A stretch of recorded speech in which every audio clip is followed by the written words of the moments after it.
Have you ever looked up at the sky on a quiet evening? The clouds drift slowly. The air feels endless. Somewhere far above, there's a whisper of mystery.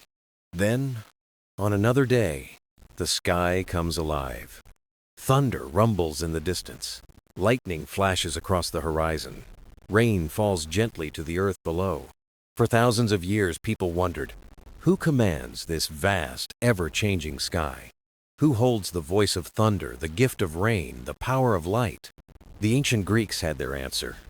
They told of a mighty figure, not a king with armies or crowns, but a ruler of storms, clouds, and fire from the heavens. His name was Zeus, the Sky King, guardian of justice, bringer of rain, the one who speaks in thunder and shines through the lightning. His presence was not only feared, but deeply respected. He carried the balance between chaos and harmony, between earth and sky, between mortals and gods. Tonight, let us step into his story, with wind brushing the trees, with lightning brightening the horizon, and with the calm strength of the king whose throne is the sky. Close your eyes and imagine the world before the world we know, a time when the earth was young, the sea stretched endlessly, and the sky had no ruler. Among the first beings was Cronus, a mighty titan, son of the sky and the earth. He was strong and proud, but haunted by a prophecy. The prophecy warned him one of his children would rise and surpass him. One child would take the throne he feared to lose. Afraid of this fate, Cronus made a cruel choice. Each time his wife Rhea gave birth, he would not let the child live freely. Rhea's heart was heavy with grief. She was the goddess of fertility and care, yet her arms were empty, her spirit weighed down by loss. When her sixth child was about to be born, she could not bear it anymore. She sought help from the earth itself, and the earth answered. In a hidden cave on Crete, far from Cronus's eyes, Rhea prepared a secret cradle. The air was alive with pine, birdsong, and rushing streams. When the child was born, the sky seemed to tremble. A spark of destiny filled the air, like distant thunder rolling across the horizon. She named him Zeus, a name filled with the breath of the sky, the promise of power, and the hope of freedom yet to come. To protect him, Rhea wrapped a stone in swaddling cloths and gave it to Cronus. He swallowed it, believing he had secured his throne. Meanwhile, the real child was carried into the mountain cave. Nymphs cared for him, singing lullabies. Amalthea, the goat, nourished him with her milk. The Curetes danced around the cave, clashing their shields and stamping their feet. Their thunderous rhythm hid the cries of the infant Zeus. Zeus grew surrounded by nature's music. Trees whispered, rivers sang, and winds carried secrets. The mountain became his first kingdom. Soon he felt the power within. Clouds gathered when he was near. The sky brightened with his laughter. Storms stirred when he grew angry. Even as a boy, he carried the essence of the heavens. Lightning, thunder, and rain seemed to answer his very presence. Rhea watched in secret, her heart filled with hope. She saw not just a child, but a promise that one day fear would end. The world did not yet know his name, but earth and sky whispered it together. Zeus, the boy of thunder, the child of destiny. He was still only a boy in a cave, with eyes bright as dawn and laughter like music. Yet in him lived the echo of storms. This is where his story begins. Not with crowns or armies, but with a mother's love, a secret cradle, and the whisper of destiny. For even the greatest king must first be a child. And beneath the stars of Crete, the Sky King took his very first breath. High in the mountains of Crete, where clouds touched the peaks and the air was wild and fresh, a secret was kept. Here, the infant Zeus was hidden from Cronus's eyes. The cave was no ordinary cave. Its walls glistened with damp stone, streams trickled into pools, and birds sang at the entrance. It felt like the earth itself had chosen to protect him. Gentle nymphs cared for the child. They carried him in their arms, rocked him to sleep, and sang lullabies softer than the wind. To them, Zeus was a miracle of hope. Amalthea, The goat nursed him with her milk, rich with strength and life. Legends say her horn could give endless nourishment. With every sip, Zeus grew stronger in body and spirit. But the mountains were not always silent. At times, his cries echoed. To keep him safe, the Curetes danced, clashing shields and stamping feet, so no sound could escape the cave. Their rhythm rolled like storms across the valleys. Anyone who heard only thought it was thunder. Cronus never suspected the truth his son was alive, hidden in the mountains. As Zeus grew, he took his first steps on the rocky cave floor. He laughed at sunlight slipping through cracks and chased the birds who dared fly close. The sky seemed to know him. When he smiled, the clouds parted and light poured in. When he grew restless, winds stirred. When he cried, rain fell gently on the earth. Even as a child, he carried the essence of the heavens. Thunder, lightning, and rain seemed to respond to his very presence, as though the sky was already his companion. The nymphs whispered of his future. Would he fulfill the prophecy? Would he rise against Cronus? Peace or storm, they knew greatness was carved into his destiny. Still, he was a boy. He ran through meadows, chased goats and lambs, splashed in streams, and mimicked the whisper of the wind. A child, discovering joy in the world. Yet, the world bent around him. Storms broke suddenly. Thunder rumbled without clouds. The mountains knew him. The sky recognized its future ruler in every breath he took. Rhea visited in secret, cloaked in sorrow and hope. She left blankets, whispered words, and silent prayers. Her heart believed this hidden child would one day change everything. In the cave, far from Cronus's fear, Zeus grew strong. Strong in body, strong in spirit, strong in laughter, and in his bond with the world around him. He was not raised by palaces or armies, but by nature itself, by mountains, winds, streams, and guardians who danced like thunder. The boy was becoming the Sky King, and though the world above carried on, the winds carried whispers. The earth was watching. The sky was waiting. Destiny lived in the child hidden among the mountains. The boy hidden in the cave was no longer helpless. Zeus was growing, and the mountains of Crete became his playground, his teacher, and his first kingdom. He climbed rocky slopes with the agility of a goat. He ran through forests with laughter like birdsong. At night, he lay beneath the stars, staring at the endless sky. The nymphs watched him with wonder. His energy was boundless, his curiosity unstoppable. He listened to rivers, touched trees, and looked to the sky as if it was his home. One day, while playing by the stream, Zeus felt something stir inside him. The air grew still.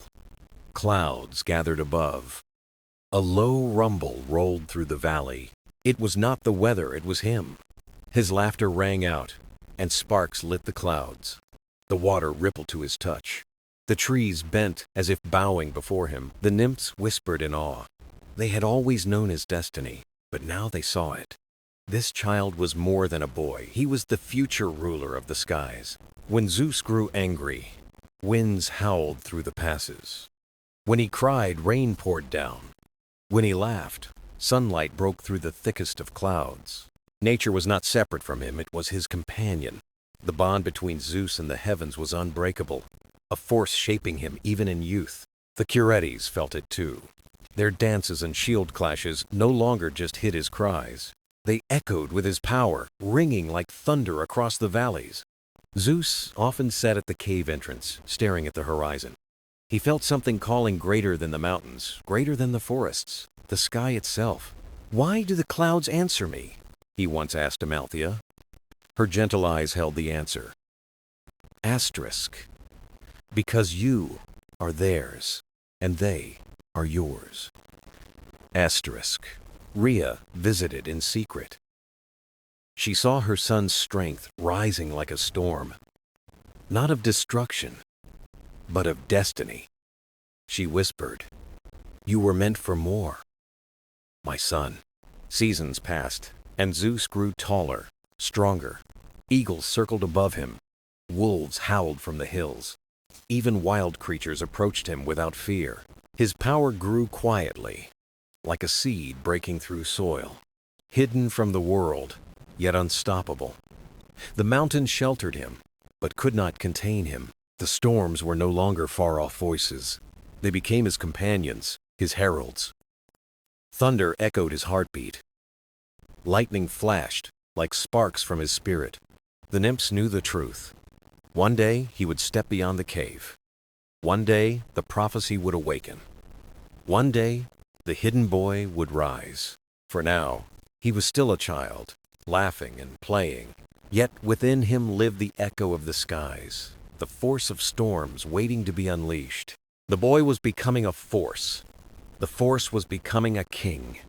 And the king was becoming the sky itself. This was the awakening of Zeus, the moment when the heavens first stirred in answer to their future ruler. The boy of the mountains was no longer a secret. Every stream, tree, and eagle seemed to know his name.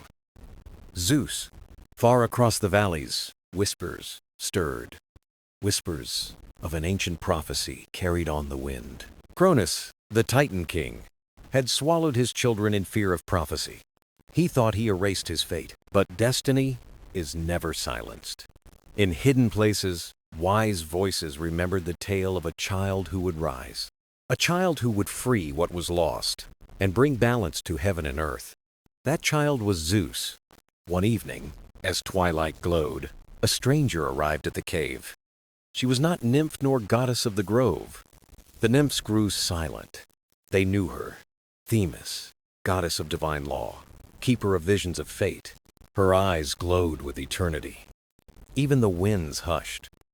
Zeus gazed at her, curious and unafraid. Themis knelt and spoke, her voice like mountains moving. Child of Rhea, son of the sky, the world waits. Zeus tilted his head. She smiled softly. You are the storm that cannot be hidden. The heavens bend to you. The nymphs whispered in awe. They had spoken of destiny, but now prophecy itself declared it true. Cronus believes his children are gone, Themis said. He believes the throne secure. But his end comes from you. The cave trembled. Lightning flickered above Zeus's hand, answering her words. The boy looked to the sky through the cave's crack. He did not understand, yet in his heart he knew. Themis touched his shoulder. You will not be alone.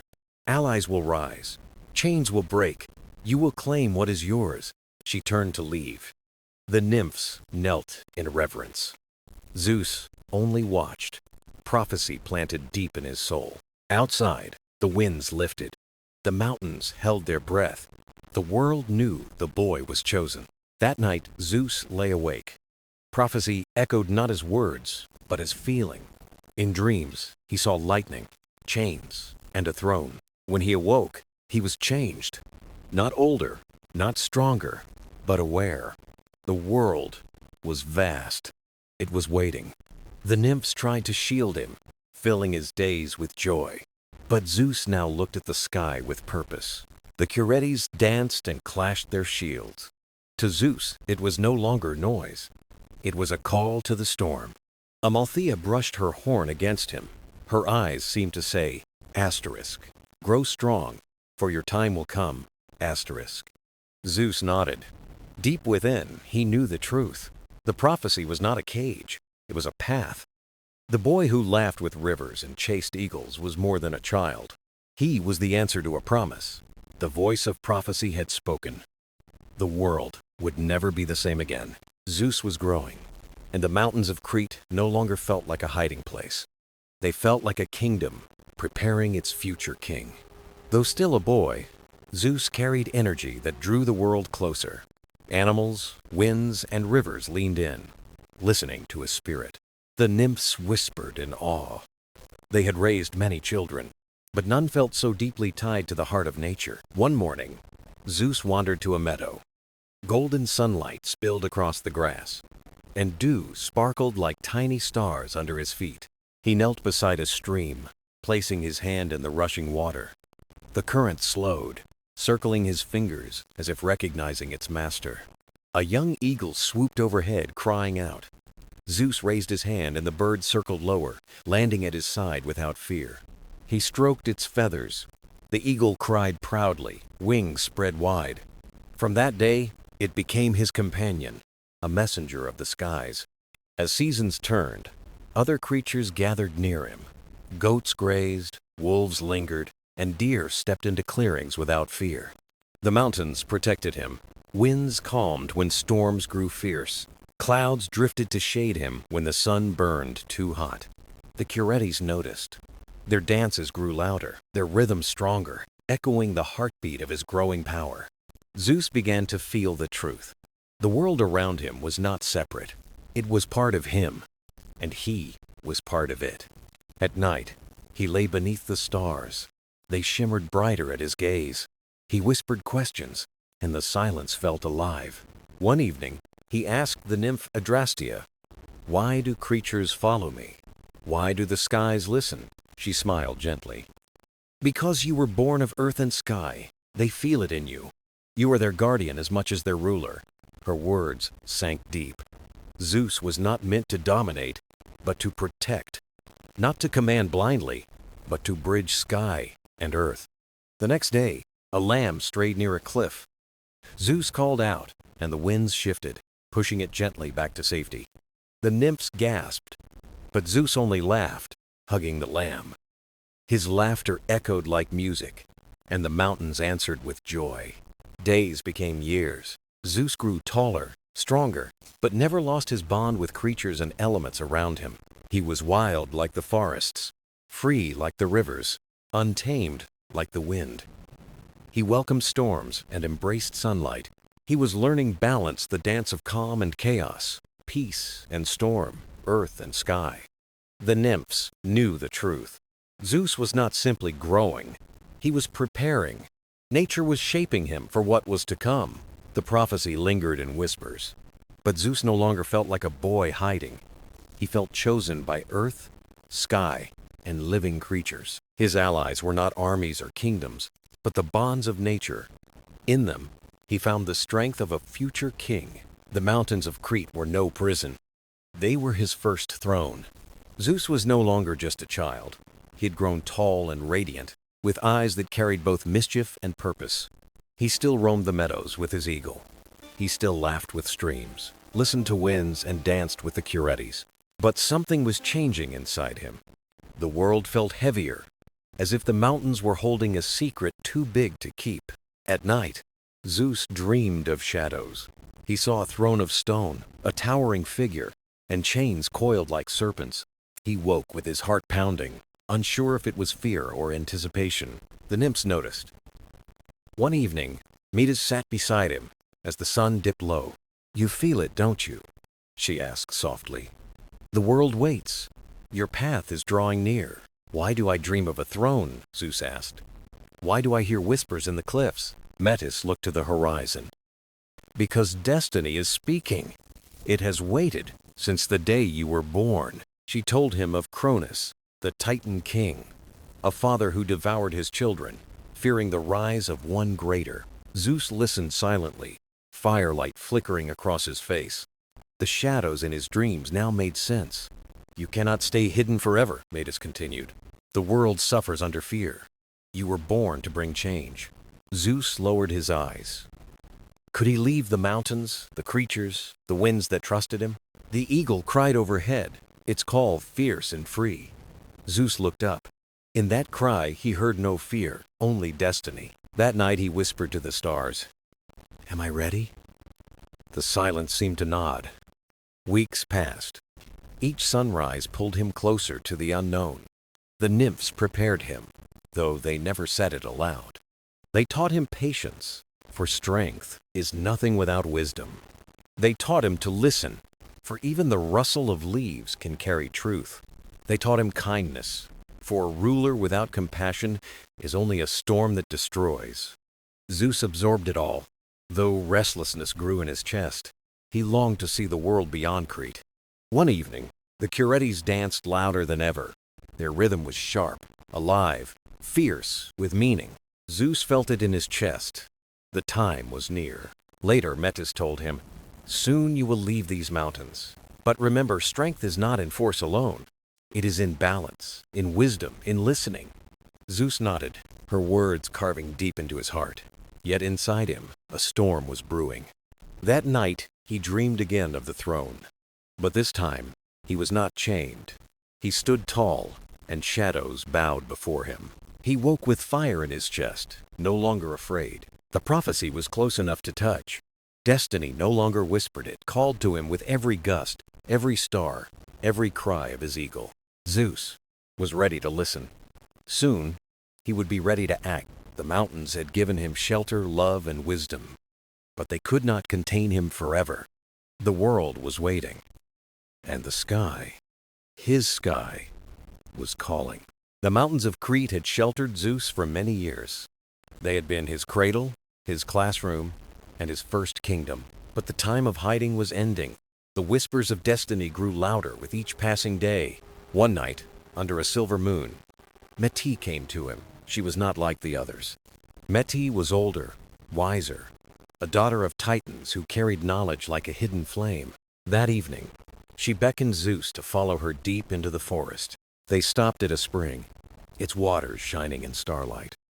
Metis knelt, dipping her hand into the stream. "Do you know why you were spared?"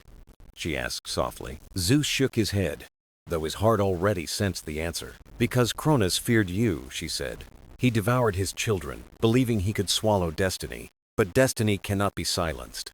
Zeus felt the air grow colder. The forest shadows stretched long, echoing her words. "You are the one he missed," Metis said. "Hidden away, because the prophecy spoke of you. One day, you will end his rule." Her words rang in his ears, heavy yet electric. His chest filled with fire. "But how?" Zeus asked. "He's mighty, feared by all. I am only one." Metis's eyes gleamed. "You are not alone.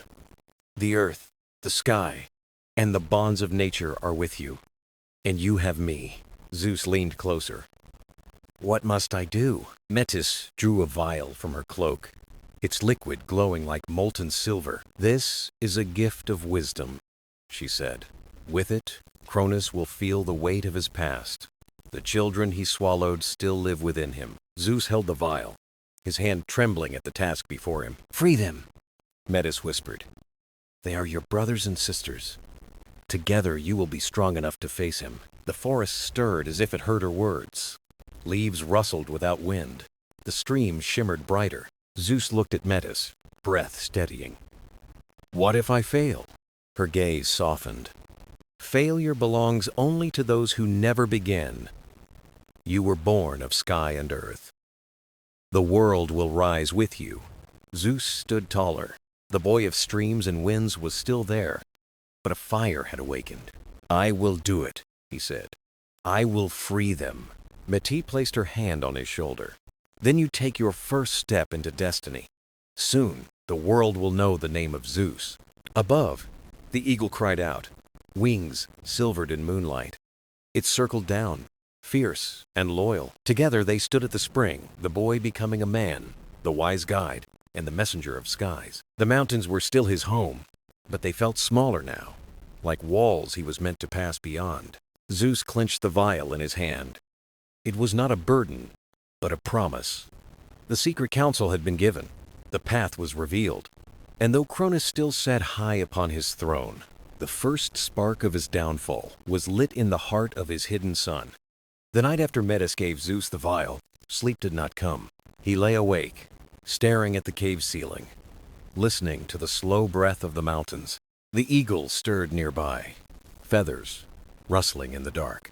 Zeus rolled the vial in his hands, silver light dancing like captured moonlight. "Free them, my brothers and sisters," he whispered.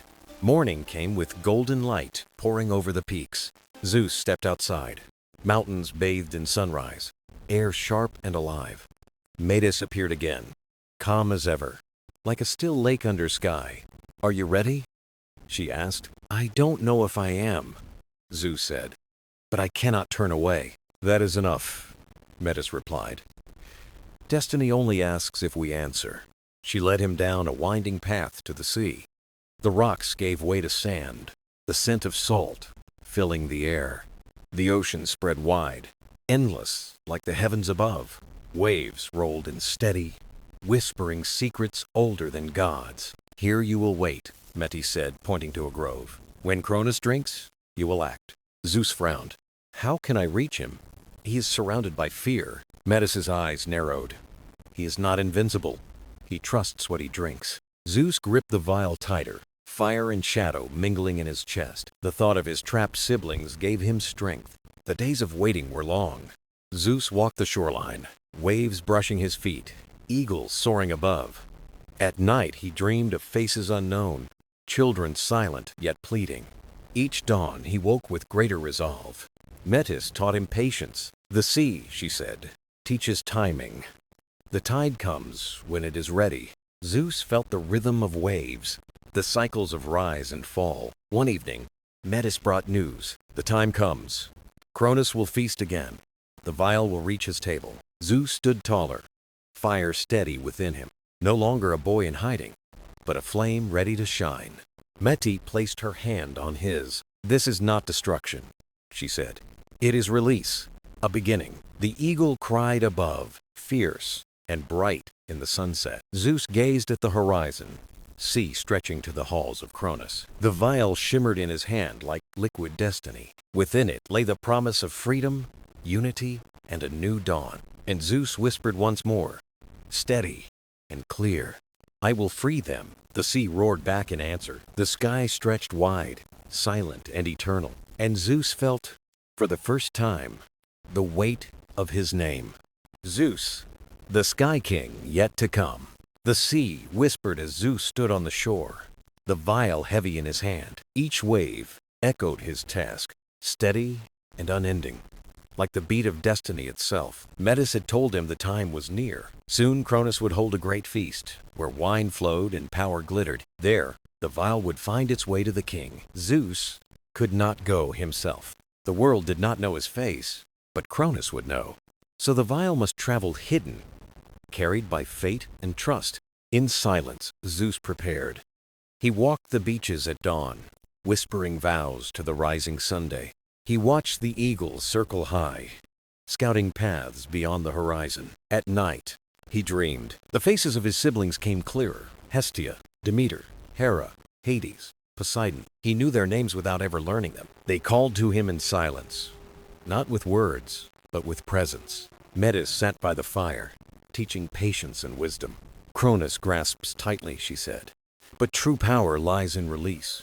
Zeus listened, storing her words as fuel for the fire within. The vial was not a burden, it was a key. One evening, the sky burned red and gold. Metis poured the silver liquid into a clay jug. "To Cronus it will appear as wine," she said. Zeus nodded, his heart pounding with the weight of destiny. "Will it hurt him?" he asked softly. "No," said Metis. "It is not punishment. It is truth made liquid." Zeus breathed deeply. Freedom was the heart of it all, not vengeance, not power, but release. That night he whispered to the stars, "I will see you soon." The eagle cried above, as if answering. At dawn, a nymph carried the jug toward Cronus's hall.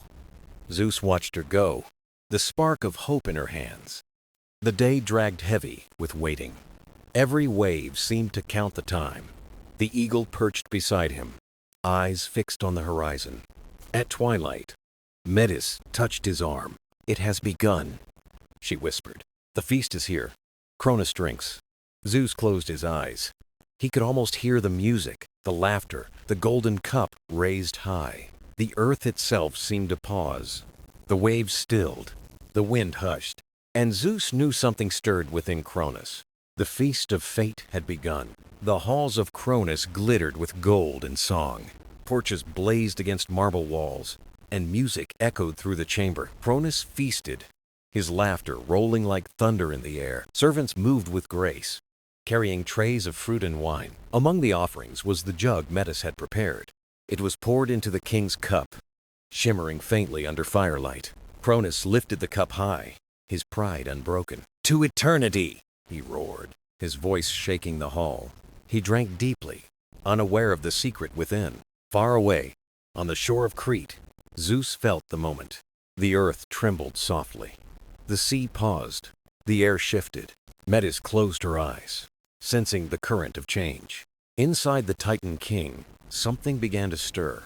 Not fire, not pain, but voices long silenced rising again. Hestia's warmth pressed upward like a hidden flame. Demeter's roots reached outward, seeking light. Hera's spirit stretched with quiet strength. Hades deepened the silence into presence. Poseidon's tide began to move. Cronus staggered, his hand trembling. He set down the cup as the hall fell silent. The guests watched, unsure, as his laughter faltered. The music stilled, leaving only flickering torchlight. In that silence, the prophecy rose to the surface. It no longer hid in shadows. It lived within him. Far across the sea, Zeus stood tall. He felt the shift as if the earth itself whispered. "It begins." The eagle cried above, wings cutting the sky. Metis pressed her hand to her heart. "They are stirring," she said. "Your kin are awakening." Zeus closed his eyes and felt them alive, not as dreams, but as sparks moving toward freedom. They were waiting, not lost. He whispered their names into the wind.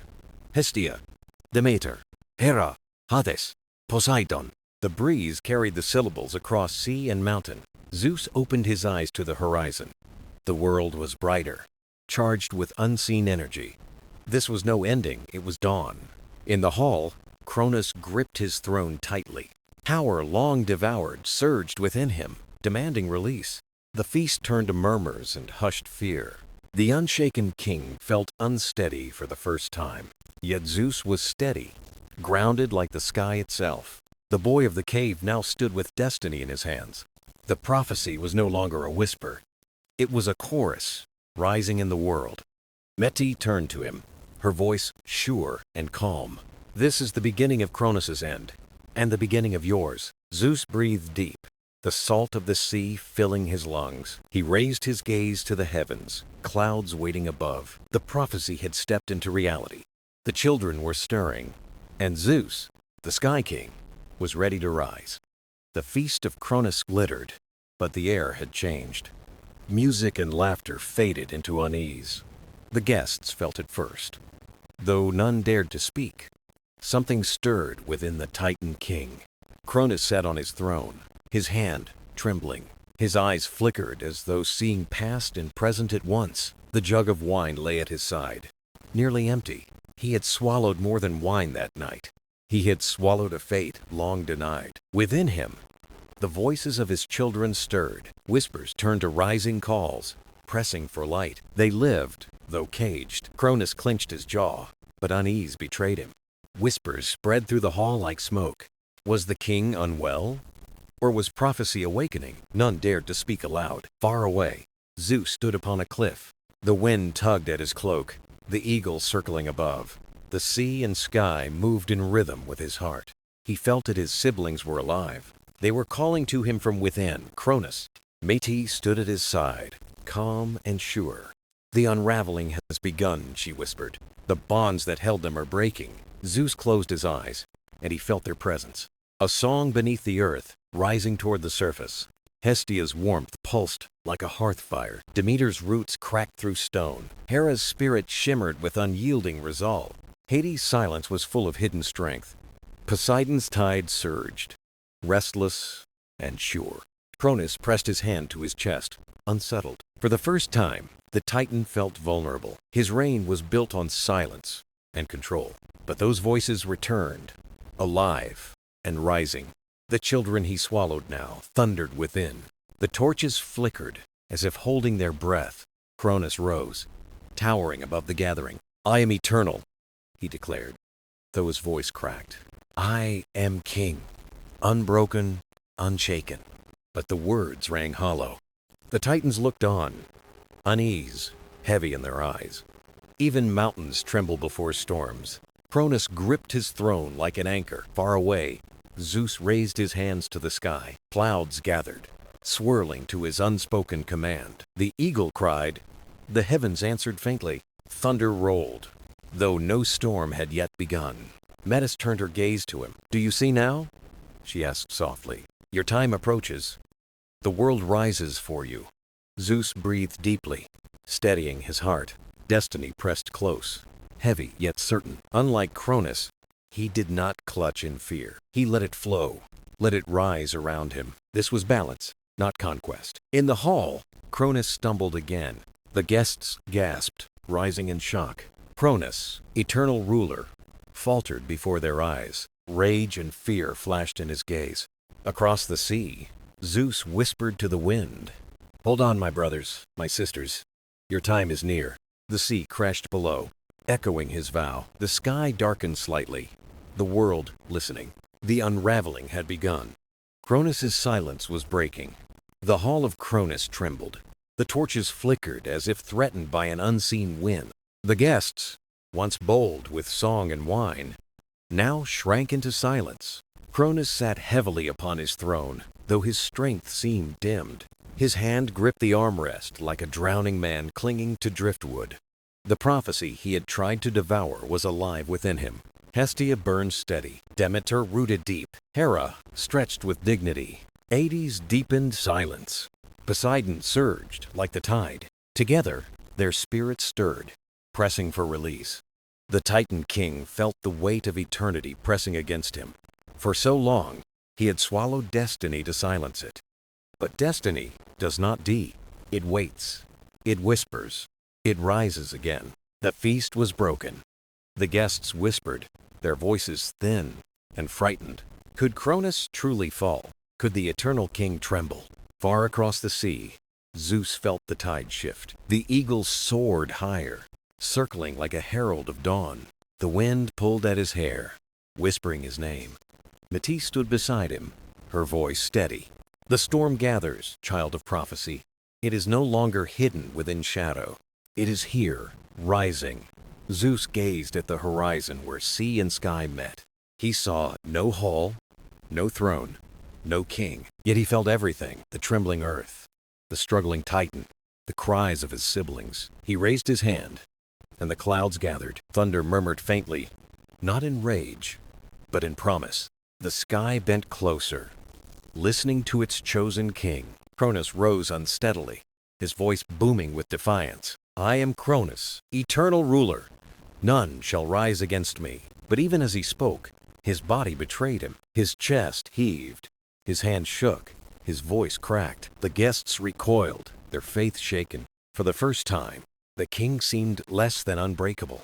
And in that space of doubt, the prophecy breathed. Zeus felt it deep in his bones. His siblings were calling louder now, voices pressing against the veil of silence. Their strength was not fading, it was growing. Each heartbeat drew them closer to the world once more. Metis touched his shoulder. "You are not alone," she said. "You were never meant to stand alone. You are the sky, yes, but they are the roots, the fire, the sea, the silence. Together you will shape the world." Zeus looked upward, the clouds swirling into a vast crown of storm. The eagle cried, piercing and sure, and he knew the truth. This was not only the fall of Cronus, it was the rise of something greater. In the hall, Cronus staggered, his throne trembling beneath his grip. The ground beneath his feet quivered. His guests dared not approach. Fear crept through the marble chamber like a shadow. The prophecy was alive. It moved in the veins of the world. It breathed in the sky, in the sea, in the hearts of the hidden children. Zeus spread his arms wide, embracing the storm. Rain began to gather in the clouds, though no drop had yet fallen. The air hummed with power, as if the universe held its breath. And in that moment, he whispered not in anger, but in promise. "Father, your time wanes. The world waits not for your chains, but for our freedom." The wind carried his words far, across sea and mountain, into the trembling hall of Cronus. The torches flickered lower, as though bowing to the truth. And Cronus, king of ages, knew the storm was no longer his to command. The storm belonged to Zeus, and Zeus was ready to rise.